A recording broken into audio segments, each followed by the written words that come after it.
SLE atau lupus eritematosus sistemik adalah penyakit autoimun kronis yang dapat mempengaruhi berbagai organ dan sistem dalam tubuh.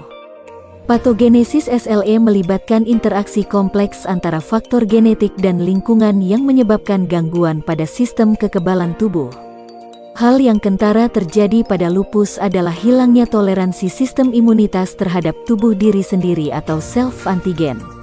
Proses ini tidak terjadi begitu saja dan melibatkan berbagai macam faktor mulai dari lingkungan, genetik, hormonal, dan imunologis. Proses patogenesis SLE dimulai dengan paparan faktor lingkungan seperti sinar ultraviolet. Sinar ini memicu kerusakan sel terutama DNA. Sel tersebut akhirnya melakukan apoptosis atau kematian sel terprogram. Akibatnya akan terpapar bagian sel atau antigen ke lingkungan tubuh. Sejatinya pada individu normal, antigen dari proses apoptosis ini dapat secara cepat dibersihkan. Tetapi sebaliknya, proses pembersihan apoptosis ini tidak berjalan sempurna pada SLE. Dikarenakan makrofag tidak mampu secara cepat membersihkannya ataupun akibat defisiensi atau kekurangan komplement.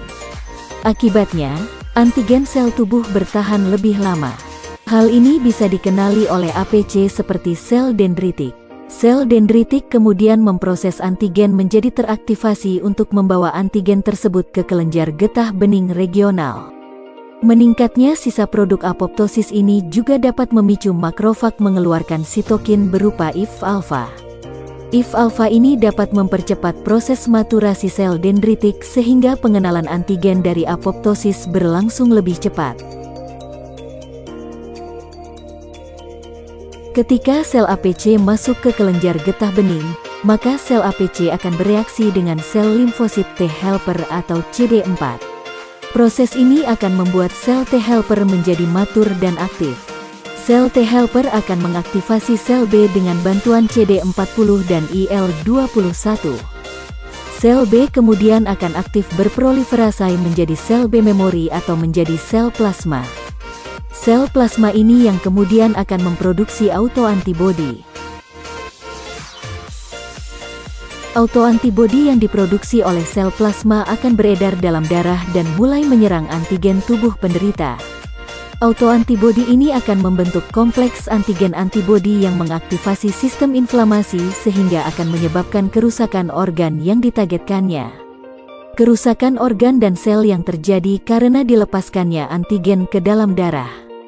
Antigen akan menginduksi sel B memori dan membentuk lebih banyak sel plasma.